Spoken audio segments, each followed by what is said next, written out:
The Galaxy S20 Ultra 5G might just be the most top-of-the-line, highest-end Android flagship we've ever seen, with the best specs and longest name.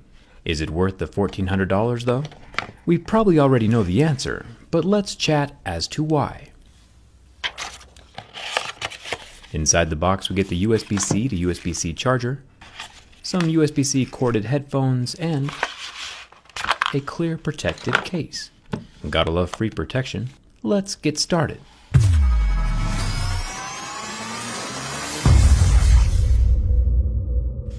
Now remember, this Ultra is Samsung's premium flagship for the moment, priced at $1,400. There are still the regular S20s, of course, at the more reasonably unreasonable $1,000 price point. This review is going to be all about Mr. Premium here.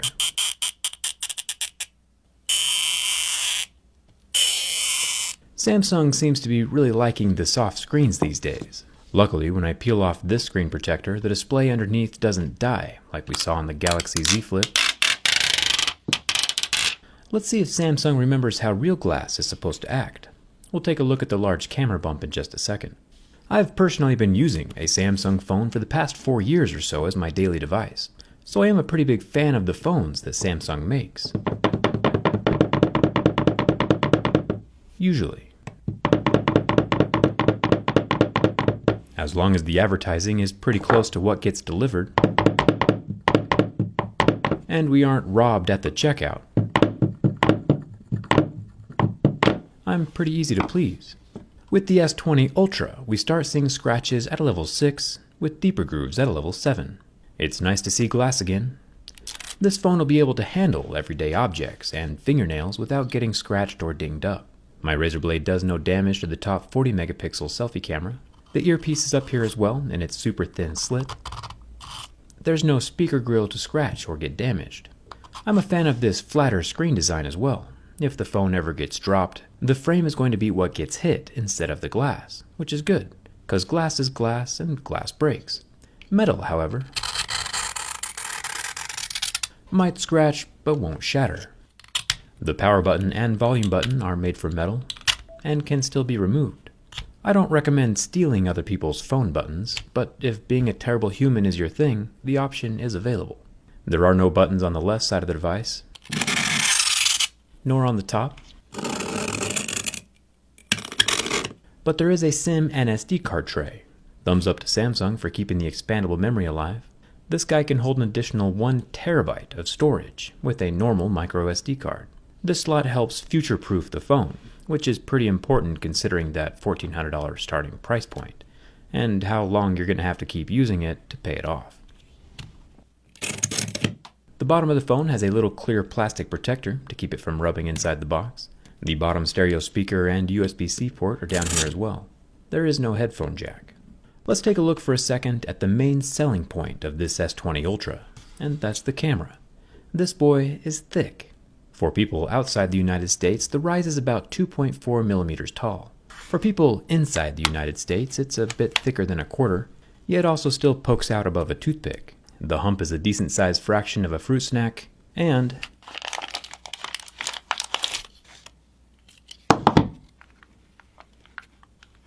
it's just about the same size as a slice of butter. I mean, if you think about it, the S20 Ultra has 4 cameras, one of which is 108 megapixels, and the other is the 48 megapixel telephoto camera, so the hump size is relatively reasonable. And if you look closely, you can see how much space that camera hardware actually takes up inside the phone. Check out how much room the 100 times space zoom periscope camera actually needs. So that size of the exterior glass lens does match the dimensions of the hardware below it. Happy to announce my teardown skins with D-brand are officially back. We managed to hoard enough printer ink to hopefully keep them around long term this time. We're covering a lot more phones with this batch, and there are now 2 different styles of teardown instead of 1.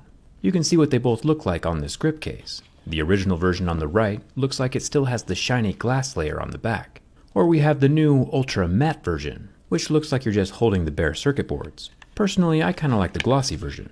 True story, I've had the teardown skin on my phone since our last batch, and a stranger came up to me in public legitimately concerned that my phone was falling apart, which means our skin is definitely doing its job. I'll leave a link for the teardown skin down in the description. Of course, I am getting ahead of myself. This is a durability test video and not the teardown. But there is one more thing. We also tore down MacBooks.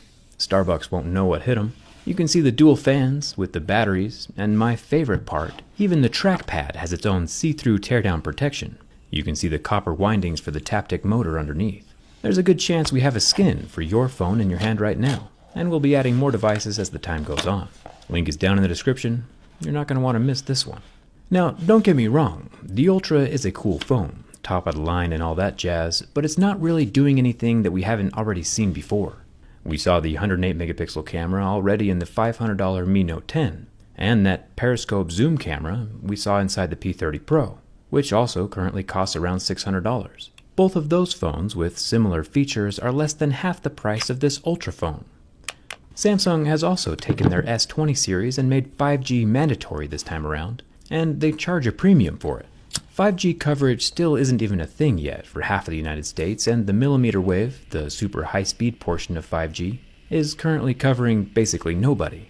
The 5G phones are still very premature, and paying a few $100s out of your own pocket to sponsor futuristic 5G tech you can't utilize is very much not worth it here in 2020. Unless, of course, you do live in a large city and know for sure that the millimeter wave 5G system is right outside your window.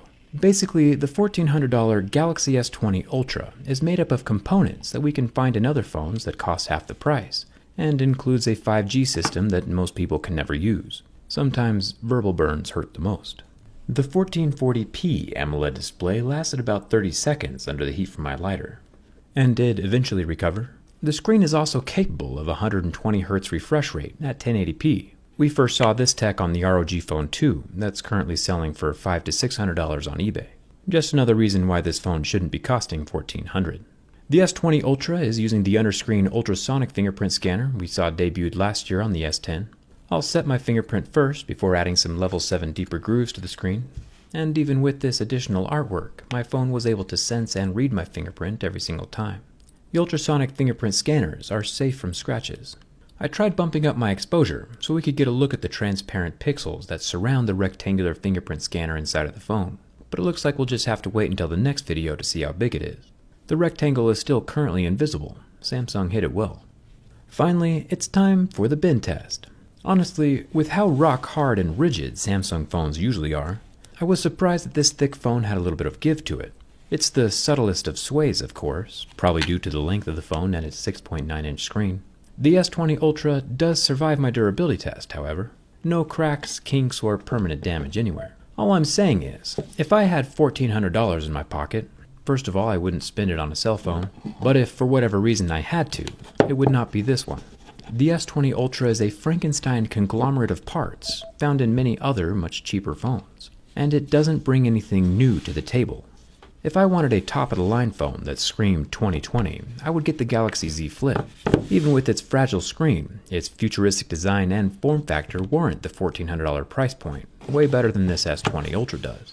Either way, everyone is different, but the one place you can't go wrong is with a teardown skin. Link is in the description. Let me know what you think. Tell me your thoughts on the S20 Ultra down in the comments, and come hang out with me on Instagram and Twitter. Thanks a ton for watching. I'll see you around.